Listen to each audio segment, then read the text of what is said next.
Welcome back friends. आप देख रहे हैं ये Bilal tech city YouTube channel. तो फ्रेंड्स, आज कुछ मैकेनिकल के बारे में मैं डिस्कस करूंगा कि कितने टाइप्स के जो है एक ऑटोमोबाइल में या किसी मैकेनिकल इंडस्ट्री में जो हैं कितने टाइप्स के गियर्स उसमें इस्तेमाल होते हैं।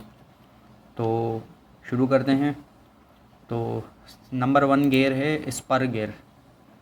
तो स्पर गियर दिखने में कुछ ऐसा होता है कि इसके जो टीथ होते हैं वो टीथ बिल्कुल स्ट्रेट होते हैं।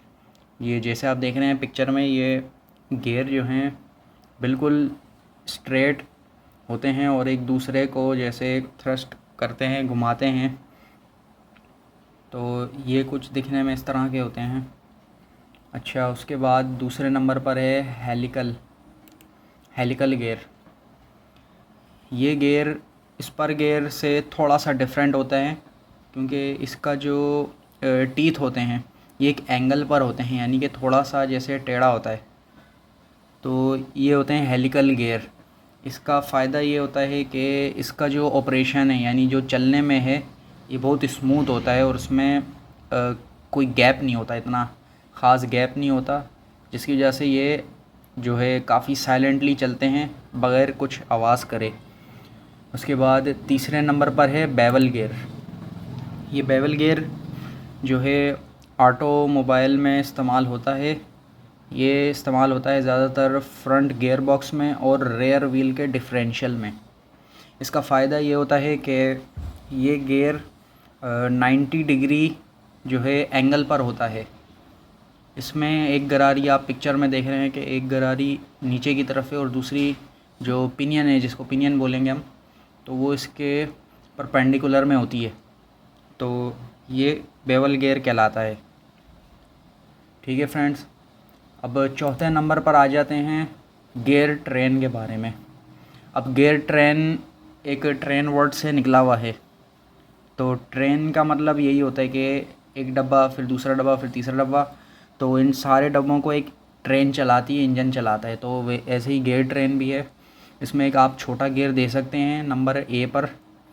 नंबर ए गियर जब घूमता है तो नंबर बी को घुमाता है, तो नंबर बी से फिर नंबर सी घूमता है।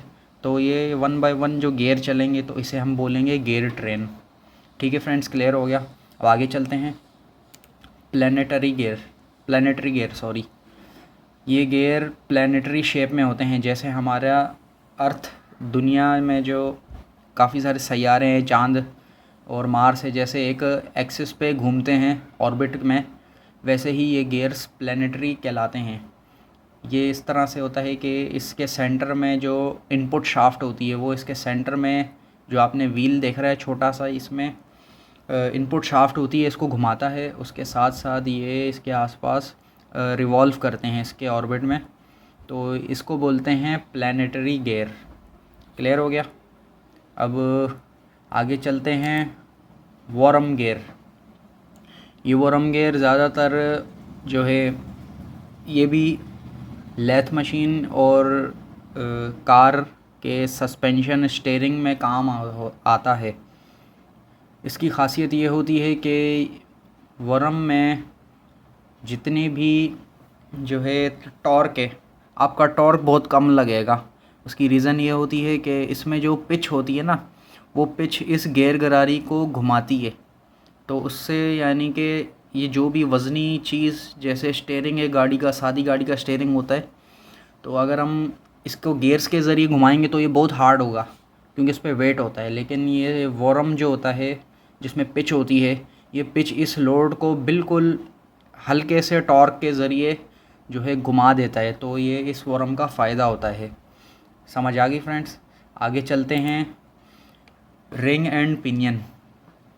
रिंग एंड पिनियन ये इस्तेमाल होता है रेयर डिफरेंशियल में। इसका जो ये बड़ा सा व्हील देख रहे हैं ये रिंग होता है और जो ये छोटा सा गियर है ये पिनियन है। इनके जो गियर है वो हेलिकली है बेसिकली, लेकिन ये सिर्फ़ और सिर्फ इस्तेमाल होता है रेयर डिफरेंशियल में। और इस डिफरेंशियल में जो इसका गैप होता है, जो इसमें सेटिंग की जाती है, इसका गैप पिनियन और गियर के दरमियान में जो गैप होता है उसको बैकलिश बोला जाता है। क्लियर हो गया। अब सबसे लास्ट में चलते हैं ऑयल पम्प गियर के बारे में। ऑयल पम्प आप सब ने देखा होगा, इंजन में बहुत कॉमन होता है, हर इंजन में इस्तेमाल होता है। ऑयल पम्प पूरे इंजन में ऑयल पहुंचाने का काम करता है। और ये पंप काम इस तरह से करता है कि इस पंप के जो ये बीच में आप गरारी देख रहे हैं, ये गरारी हंड्रेड्स और थाउजेंड्स ऑफ आरपीएम पर घूमती है और इसके आसपास जो ये रिंग है, इस रिंग के अंदर ये चलती है और एक साइड इसकी कनेक्ट हुई हुई होती है ऑयल सम्प के ज़रिए, और फिर ऑयल नेट से ये जो है ऑयल को पहुंचाती है ऊपर डिफरेंट जगहों पे। क्रैंक शाफ्ट हो गई, इसका हेड हो गया, कैम शाफ्ट और मेन बिगन वगैरह में। तो ये फ्रेंड्स होता है गियर, ऑयल पंप का गियर। तो इसी के साथ हमारी वीडियो यहाँ ख़त्म होती है। इंशाल्लाह आपको अगली मालूमाती वीडियो मिलेगी। तब तक के लिए अपना ख्याल रखिएगा। अल्लाह हाफ़िज़।